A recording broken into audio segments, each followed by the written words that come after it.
Comment va la Pologne, longtemps considérée comme un exemple à suivre dans l'Union européenne? Aujourd'hui, le virage conservateur et nationaliste du gouvernement polonais inquiète la Commission et le Parlement européen.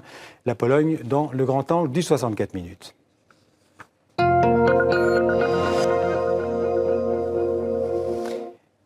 Et avec nous pour parler de la Pologne, Jacques Rupnik, bonsoir. Bonsoir. Jacques Rupnik, vous êtes politologue, professeur à Sciences Po, à l'Université de Prague, au Collège d'Europe à Bruges. Vous êtes sans doute l'un des meilleurs connaisseurs des pays de l'Est européen et des Balkans. Vous avez publié une quinzaine de livres, notamment sur les enjeux européens pour ces pays dans l'Union européenne ou voisins de l'Union européenne. Je précise que vous êtes né à Prague et que vous avez été conseiller de l'ancien président tchécoslovaque Václav Havel. Alors, avant de parler de la Pologne avec vous, Jacques Rupnik, de cette Pologne de 2016, je vous propose de découvrir ce reportage consacré à la jeunesse polonaise. Depuis 2015, depuis qu'il est revenu au pouvoir, le parti Droit et Justice, le PiS, impose une vision très conservatrice de la société, très autoritaire, avec un contrôle des médias, un musellement de la justice et des restrictions aux libertés. Une partie de la jeunesse polonaise s'est réveillée via les réseaux sociaux et les mouvements citoyens, des jeunes qui tentent de dire non au gouvernement polonais. Un reportage en Pologne de Sophie Roussy et Eric Black. Artur Sierowski n'a que 22 ans mais des convictions. Son pays, la Pologne, tourne mal. Et le parti au pouvoir, le PiS, serre les vis, touche aux libertés. Alors Artur monte sur les tribunes, tracte, manifeste. Il est le leader des jeunesses du Code, un mouvement citoyen né au lendemain de la victoire du PiS aux élections. Je me souviens, dans les cours d'histoire, des épisodes où certaines personnes accédaient au pouvoir, puis démantelaient la loi et violaient la Constitution. Quand j'ai vu que les autorités actuelles le faisaient aussi, j'ai décidé d'agir. Ce dimanche, les manifestants adressent un carton rouge au gouvernement. Les bureaux de la première ministre sont en face. Carton rouge pour entrave au tribunal constitutionnel. Carton rouge pour épuration dans les médias. Carton rouge pour le contrôle d'Internet. Dans les rangs des citoyens de tous âges, journalistes ou comédiens, comme Maja Ostaszewska. Il n'y a pas de séparation des pouvoirs. Il circule des idées autoritaires sur la manière de vivre. La manifestation d'aujourd'hui concerne la surveillance et les idées sur les mesures de cette surveillance sont presque plus importantes qu'à l'époque du communisme. Tout cela ressemble à une vision orwellienne d'un État autoritaire. Le Code est un mouvement associatif né sur Facebook, pas un parti politique. Les réunions se font dans un café. Aujourd'hui, on accueille de nouvelles recrues. Ces jeunes sont nés après le communisme, dans les années de liberté. Ils ne veulent surtout pas de retour en arrière. Le bien de la Pologne, c'est la Pologne démocratique, non contrôlée. Une Pologne où on n'impose pas certaines normes et restrictions, comme c'est le cas aujourd'hui. Parce qu'aujourd'hui, nos autorités merveilleuses, M. Jarosław Kaczyński, tentent à imposer un gouvernement autocratique. On retrouve Maja Ostaszewska en représentation au Novi Théâtre, un théâtre contemporain. Le gouvernement conservateur souhaite politiser la culture. Cinéma et théâtre doivent véhiculer une image positive de la nation, mais pour la comédienne, les artistes résistent.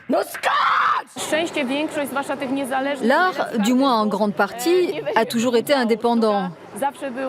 Et il le restera, même s'il doit être d'avant-garde, même s'il doit se jouer dans les caves.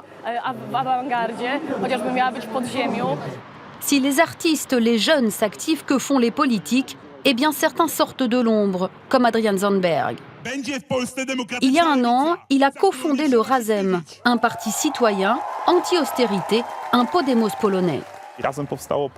Razem a été créé pour qu'il apparaisse dans la politique polonaise une voix de la gauche réelle, une voix qui est émancipatrice, égalitaire, démocratique, qui réclame un ordre plus juste et plus démocratique à la fois, qui réclame des droits pour les femmes et les minorités. Aux élections d'octobre, Razem n'a pas fait de percée, mais depuis il s'est fait connaître à Varsovie, comme dans les grandes villes. Parti social européen, il pense néanmoins que la solution aux dérives du pouvoir doit venir de la base. Nous ne nous faisons pas d'illusions sur le fait que cette bataille puisse être résolue ailleurs qu'ici. Nous ne croyons pas que les remontrances de l'Union européenne puissent changer grand-chose. Si nous voulons avoir une démocratie stable et sûre, nous allons devoir le faire nous-mêmes. Personne ne le fera pour nous. Aux législatives, le PiS a obtenu 37% des voix. Mais un Polonais sur deux n'est pas allé voter. Alors, Jacques Rupnik, on va reparler de cette mobilisation de la jeunesse, mais d'abord, pourquoi la Pologne n'est-elle plus aujourd'hui l'élève modèle de l'Europe dont on a parlé? Elle était présentée comme ça, en tout cas, jusqu'à pas très longtemps. Alors, d'abord, il y a eu l'alternance au pouvoir et l'arrivée du parti Droit et Justice, qui est un parti national conservateur, qui avait déjà fait une brève percée en 2005, mais à l'époque, il n'avait pas eu le temps, en quelque sorte, de remettre en cause les fondamentaux de la démocratie polonaise. Là, il est arrivé au pouvoir dans un contexte où on avait le sentiment que l'élite libérale qui a gouverné la Pologne pendant une vingtaine d'années était épuisée. Elle n'avait plus grand-chose à dire. Alors vous qualifiez ce régime de régime illibéral. Qu'est-ce que vous entendez par ce mot ? Je reprends le terme qu'utilise Viktor Orbán, le Premier ministre hongrois, qui, pour décrire les mesures qu'il avait prises contre la Cour constitutionnelle, contrôle des médias, la justice, toute une série de mesures de ce type-là qui sont reprises en Pologne presque copie conforme. Et c'est le Premier ministre hongrois qui a utilisé, il dit « Vous me reprochez des mesures antidémocratiques ». Pas du tout. Vous avez la démocratie libérale. Moi, je défends une démocratie non libérale, illibérale. Donc ça, c'est un anglicisme emprunté donc à la science politique par le Premier ministre hongrois, qui maintenant est utilisé partout pour décrire une démocratie qui met l'accent sur la souveraineté, mais pas sur la séparation des pouvoirs. Alors on a vu l'image de Jarosław Kaczyński, qui est le chef du parti, et puis aussi de Beata Szydło, qui est sa première ministre un petit peu téléguidée dans la coulisse par lui-même. Qui sont ces gens ? D'où viennent-ils en fait ? Ces dirigeants polonais d'aujourd'hui ? Disons, ils viennent, pour certains, de la société civile. Ils n'ont pas occupé des fonctions importantes jusque-là, ni dans le gouvernement. Kaczynski lui-même est un ancien dissident de Solidarność, etc. Mais simplement, il fait partie d'une frange qui a été en quelque sorte éclipsé après 89. Il y a ce qu'il reproche en gros aux autres dissidents, c'est d'avoir fait un pacte avec les anciens communistes et d'avoir gouverné par le compromis une Pologne qui se tournait vers le marché, vers avec l'Europe. le blanc-seing de Bruxelles et de Berlin, en fait. Voilà. Et donc, et c'est vrai que ça a très bien marché. La Pologne a connu une transformation formidable. Économiquement, c'est le seul pays de l'Union européenne Elle continue d'ailleurs à avoir une forte qui n'ait croissance. pas connu la crise. C'est le seul pays de l'Union européenne qui n'ait pas connu la crise. Et dont le Premier ministre, M. Tusk, préside aujourd'hui le Conseil européen. Donc, si on veut en quelque sorte le symbole de la réussite polonaise, mais on a un Polonais à la tête de l'Union européenne. Sauf que la Pologne, l'autre Pologne se réveille. Et c'est ça vraiment Il y a deux Polognes. Il y a deux Polognes. Il y a deux Polognes historiquement, parce que la Pologne a été divisée à la fin du XVIIIe siècle, une partie qui appartenait à la Russie, l'autre à la Prusse et à l'Autriche. Il y a une Pologne qui est divisée, disons, géographiquement, l'Est-Ouest. Économiquement, on voit aussi une Pologne de l'Est qui est beaucoup moins prospère que la Pologne de l'Est, la Pologne des grandes villes, qui, elle, est tournée vers l'Europe. Et donc, voilà, nous avons deux Polognes. Et historiquement, il y a aussi deux traditions politiques. Il y a une tradition nationaliste, disons, ethnique, et il y avait la tradition de la Pologne multinationale, ouverte. Cette tradition nationaliste qui est aujourd'hui au pouvoir. On a vu la mobilisation d'une partie de la jeunesse, en tout cas contre le gouvernement actuel. Est-ce que cette mobilisation pourrait se traduire électoralement aux prochaines élections ?